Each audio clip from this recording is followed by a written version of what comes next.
nikiwa management, waandishi wa habari za asubuhi.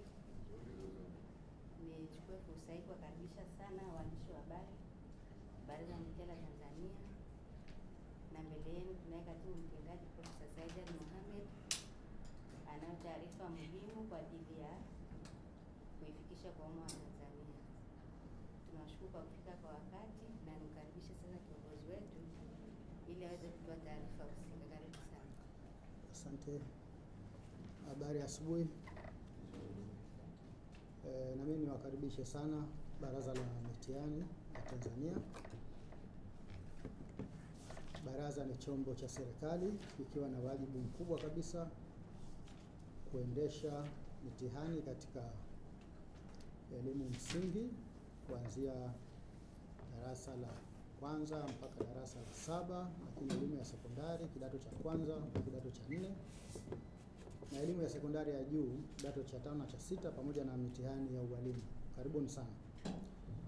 Ndugu waandishi wa habari, leo tuna taarifa moja muhimu sana, nayo inahusu matokeo ya mtihani wa kidato cha 6 pamoja na mtihani wa ualimu uliofanyika mwezi Mei mwaka 2026. Sasa kuhusu usajili wa mitihani hii, nianze na mtihani wa kidato cha 6. Jumla ya watahiniwa 133,647 walisajiliwa kufanya mtihani wa kidato cha 6 katika vituo vya mitihani 1292 nchini, wakiwemo wanawake 65,217 sawa na 49%, na wanaume 68,430 sawa na 51%. Kati ya waliosajiliwa, watahiniwa wa shule walikuwa 126,556 na watahiniwa kujitegemea walikuwa 7,091. Mahudhurio kwa watahiniwa wa shule walikuwa 99.02 na watahiniwa kujitegemea 91.33. Kwa mtihani wa ualimu, jumla ya watahiniwa 14,332 walisajiliwa. Kati yao 1,544 walifanya mtihani wa marudio kwa mtaala wa zamani, ambapo watahiniwa 4 walifanya mtihani wa ualimu daraja A na watahiniwa 1,540 walifanya mtihani wa stashahada ya ualimu wa sekondari. Kwa kuzingatia sera ya elimu na mafunzo ya mwaka 2014 toleo la 2023 na mtaala wa ualimu ulioboreshwa ambao umefanyika kwa mara ya kwanza mwaka huu, jumla ya wanafunzi 12,788 walisajiliwa. Kati yao watahiniwa 10,672 stashahada ya ualimu elimu msingi, watahiniwa 1,380 stashahada ya ualimu elimu ya awali, na 736 stashahada ya ualimu elimu maalum. Mahudhurio katika mtihani wa ualimu yalikuwa 97.7.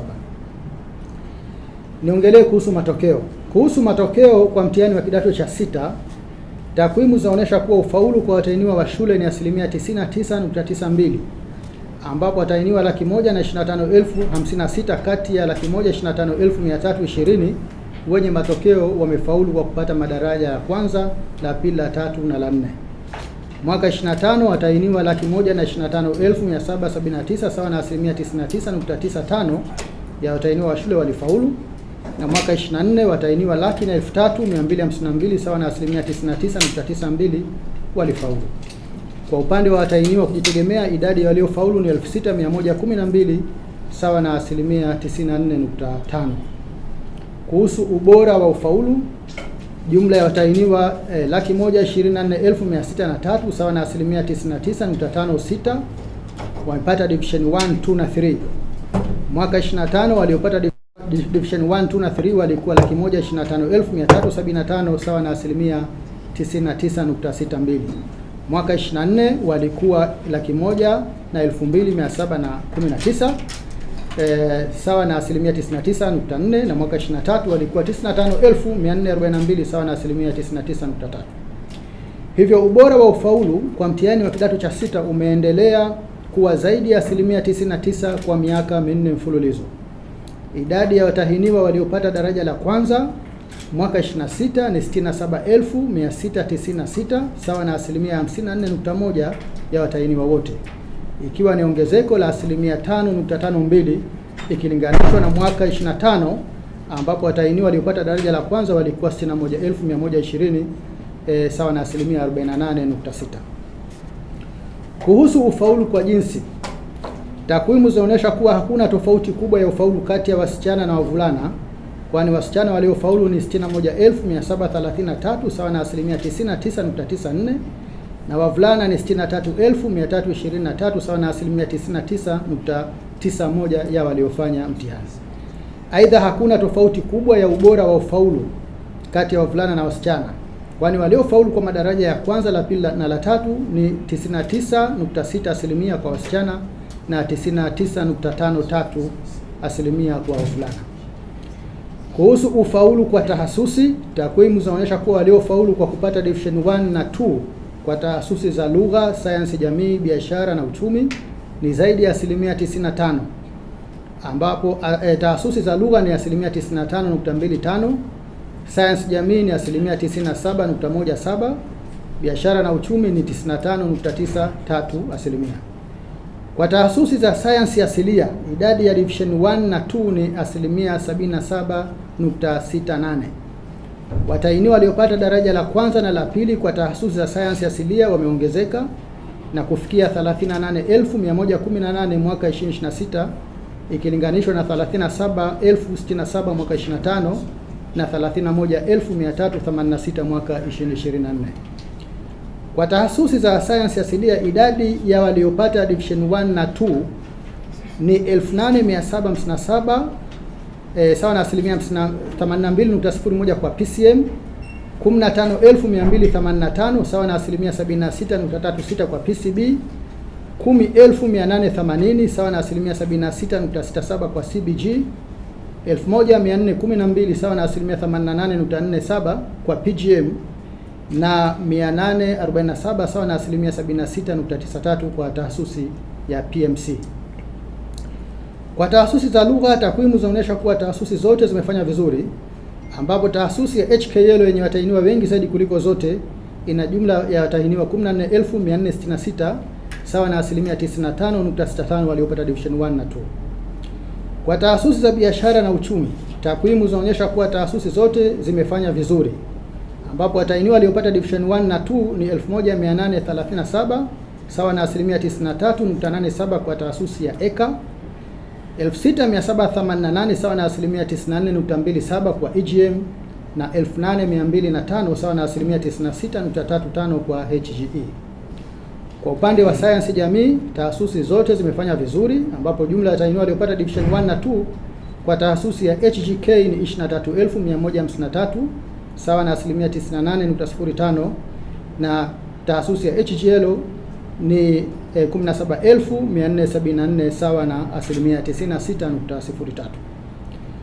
Kuhusu ufaulu wa shule katika makundi ya umahiri, kati ya shule zote 1,064 zenye matokeo ya mtihani wa kidato cha 6 mwaka 2026, jumla ya shule 757 sawa na asilimia 71.15 zimepata wastani wa daraja C, yaani alama kati ya 60 mpaka 69. Aidha, shule zilizopata wastani wa daraja A mpaka C ni 944 sawa na asilimia 88.73 na wastani wa daraja A mpaka D ni 1,057 sawa na asilimia 99.35. Kama ilivyokuwa mwaka 2025 na mwaka 2024, hakuna shule yenye wastani wa daraja F kwa mwaka 2026. Kuhusu ufaulu kimasomo, takwimu zinaonyesha kuwa masomo yote yana watahiniwa waliofaulu kwa asilimia 93.37 hadi 100 isipokuwa somo la BAM, Basic Applied Mathematics, ambalo ufaulu wake ni asilimia 80.53. Ufaulu wa somo la Basic Applied Mathematics unaendelea kuimarika, kwani miaka mitatu iliyopita ufaulu wa somo hili ulikuwa asilimia 59 na mwaka 25 ulipanda kufikia asilimia 73 na mwaka huu asilimia 80.53. Sasa niongelee matokeo ya mtihani wa ualimu. Kwa mtihani wa ualimu ngazi ya stashahada ya ualimu wa sekondari, ambao ni mtihani wa marudio uliofanyika kwa kutumia mtaala wa zamani, jumla ya watahiniwa 1,408 sawa na asilimia 92.45 wamefaulu. Aidha, matokeo ya mtihani wa ualimu uliofanyika kwa kuzingatia sera ya elimu na mafunzo ya mwaka 2014 toleo la 2023 na mtaala wa ualimu ulioboreshwa, Takwimu zinaonyesha kuwa jumla ya wanafunzi 9852 sawa na asilimia 96.29 wamefaulu katika stashahada ya ualimu elimu msingi. Wanafunzi 1291 sawa na asilimia 95.91 wamefaulu katika stashahada ya ualimu elimu ya awali, na wanafunzi 680 sawa na asilimia 93.02 wamefaulu katika stashahada ya ualimu elimu maalum.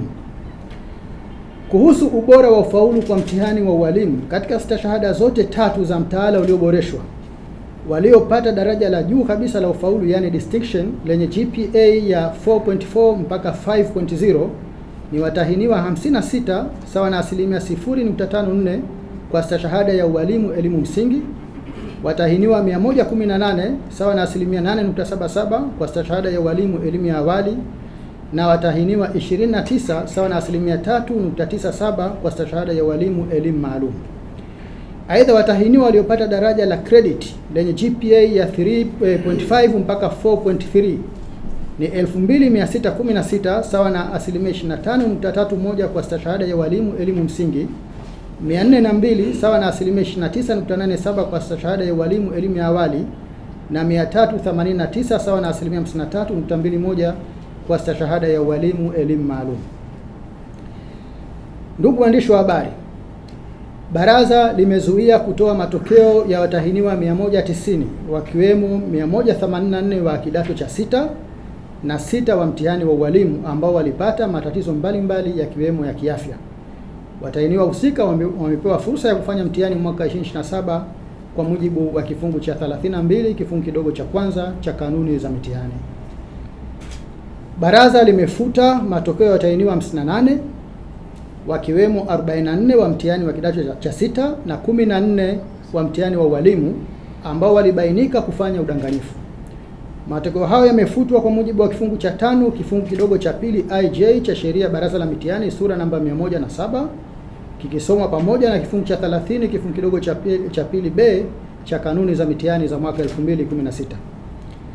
Aidha, baraza limekifungia kituo cha Excellence Open School kilichopo mkoa wa Manyara kuwa kituo cha mitihani ya taifa kutokana na kukiuka taratibu za uendeshaji wa mitihani ya taifa. Kituo hicho kinafungiwa kwa mujibu wa kifungu cha 4 kifungu kidogo cha 8 cha kanuni za mitihani za mwaka 2016 hadi hapo baraza litakapojiridhisha kuwa ni kituo salama kwa uendeshaji wa mitihani ya taifa. Baraza linapenda kuchukua fursa hii kuzipongeza kamati za mitihani za mikoa na halmashauri zote nchini, wakuu wa shule, wasimamizi, wasahishaji, wazazi na wadau wote kwa kazi kubwa waliofanya. Aidha, baraza linawapongeza watahiniwa wote waliofanya mtihani wa kidato cha 6 na ualimu mwaka 2026 kwa kuwa na utulivu na kuzingatia taratibu za mitihani zilizowekwa. Matokeo ya mtihani wa kidato cha 6 na ualimu uliofanyika Mei 2026 yanapatikana katika tovuti ya baraza www.necta.go.tz. Asante sana.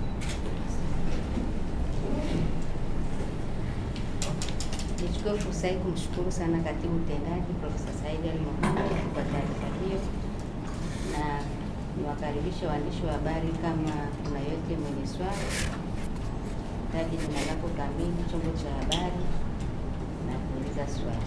Karibu sana.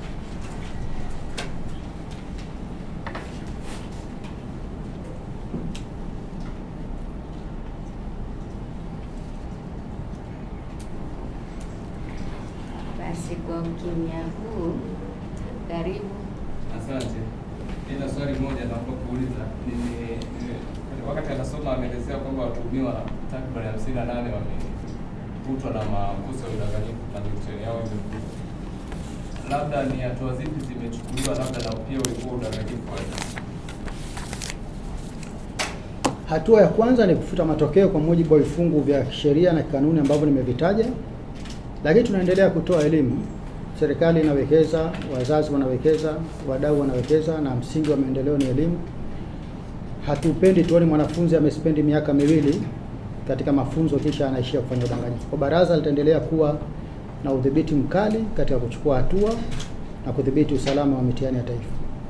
Aidha, kuhusu aina gani ya udanganyifu, wapo walioshiriki kwa kuingia na notisi kinyume na utaratibu, lakini wapo waliosaidiana ndani ya chumba cha mtihani, na wapo waliokamatwa na simu wakitumia ChatGPT kutafuta majibu kwenye mtandao. Kwa nitoe wito tu kwa wadau wote kuendelea kutoa elimu, kwa sababu swala la udanganyifu halikubaliki katika mtihani. Asante. Nashukuru sana, na tumefikia mwisho wa session yetu. Niwashukuru wote na niwakaribishe sana Baraza la Mitihani wakati mwingine. Asante sana.